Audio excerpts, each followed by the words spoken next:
Salut à tous et bienvenue sur cette nouvelle vidéo. J'espère que vous allez bien. De mon côté, ça peut aller. Je reprends les choses après un gros chantier de 15 jours où ça a été un peu catastrophique pour moi. En tout cas, voilà, je vais rentrer un peu dans le vif du sujet. Aujourd'hui, je vous en reparlerai, mais en gros, on y va sans attendre. Je vous emmène à Lille dans le bar qui s'appelle La Planque. En fait, c'est un bar, mais à cause du Covid, ils ont en fait transformé le local en brocante friperie. Donc ça, c'est quelque chose qui m'intéresse énormément puisque mon but cette année, cette année ou dès que possible en fait, d'ouvrir ma propre boutique, mon propre shop d'objets de seconde main en fait. Sachant qu'à la base je suis historienne de l'art et que j'ai envie de me lancer là-dedans. Donc je vous emmène, j'ai très envie d'aller voir là-bas ce qui se passe, comment ça se déroule, essayer de voir un petit peu avec eux si je peux avoir des infos, voir ce qu'ils ont fait en fait tout simplement. Apparemment c'est plus fripe que déco, mais on verra bien et puis de toute façon il n'y a que ça à faire. Aujourd'hui c'est samedi, on s'emmerde depuis des mois donc c'est parti. À toutes.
Je vous fais le petit retour sur la boutique que je vous invite vraiment à aller découvrir dans le Vieux-Lille. Je vais vous mettre l'adresse sous la vidéo.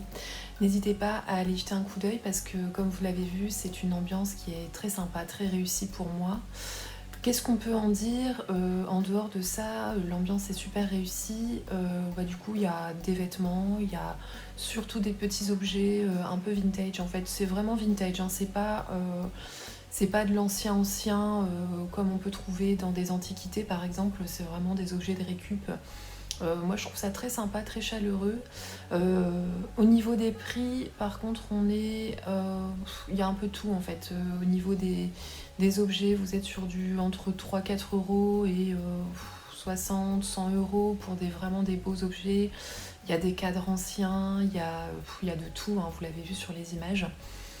Après, au niveau des vêtements, il y a vraiment des super vestes que je vous invite à aller voir. Les prix sont vraiment pas trop chers. C'est pas non plus 10-12 euros, mais vous êtes vraiment dans une gamme de prix qui est intéressante. Simplement, je regrette qu'au niveau des vêtements femmes, ce soit plutôt des marques, enfin des enseignes qu'on connaît, c'est-à-dire c'est pas du vrai vintage, de la vraie fripe comme on peut trouver des vrais beaux vêtements des années 70, 80, voire plus anciennes en fait. Là on est sur des choses un peu style vintage, où on peut voilà, trouver des petits hauts de l'année dernière ou il y a 2 ans quoi. Au niveau des prix, c'est super intéressant, vous allez forcément vous y retrouver. De toute façon, c'est un endroit où on peut aller traîner un petit peu. Les gérants sont super sympas. Vous pouvez prendre une petite bière à emporter, donc ça c'est toujours cool. Nous on aime bien ça à Lille. Et puis vu le contexte en ce moment, c'est l'un des rares lieux où on peut un petit peu s'évader et discuter un petit peu. Il y a quelques personnes qui sont là, il y a une petite ambiance en fait qui est sympa et voilà, qui est si typique de notre belle ville. Donc voilà, je suis contente d'y être allée faire un tour et de pouvoir vous partager ces quelques images. Allez-y, c'est super sympa, donc s'il fait pas beau ce week-end, foncez. Moi je vous dis à bientôt pour une nouvelle vidéo. Salut, ciao.